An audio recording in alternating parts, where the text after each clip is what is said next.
আজকে একটা মটরের খুবই সিম্পল আর খুবই সহজ একটা রেসিপি আপনাদেরকে দেখাবো।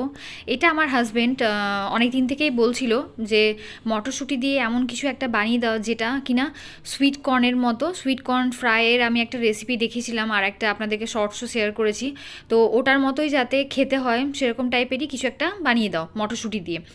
আর এই মটরশুঁটিগুলো তো খুবই মিষ্টি হয় খেতে, আর সুইট কর্ন তো খুবই মিষ্টি হয়। তো ভাবলাম যে এই মটরশুঁটিগুলো দিয়েই আমি সুইট কর্নের যেমন ফ্রাই বানিয়েছিলাম ঠিক সেরকমভাবেই ট্রাই করে দেখি। তো হালকা একটু এটাকে ভাপিয়ে এটার মধ্যে কর্নফ্লাওয়ার 1.5 চামচ মতো, একটু স্বাদ মতো নুন আর গোলমরিচ দিয়ে মাখিয়ে রেখেছিলাম। এরপর দেখুন গরম করতে দিয়েছিলাম সাদা তেল, তার মধ্যে এটাকে ছেঁকে ভেজে নিলাম। আর ভেজে নেবার পর এটাকে আমি একটু পেঁয়াজ কুচি, একটু ধনেপাতা কুচি আর একটু লঙ্কা কুচি আর সামান্য পরিমাণের একটু নুন, খুবই কম পরিমাণে নুন দিতে হবে, এটা দিয়ে ভালোভাবে মাখিয়ে নিলাম। আপনারা চাইলে লেবুর রসও দিতে পারেন, এখানে আমি দিলাম না। তো কেমন লাগলো অবশ্যই জানাবেন।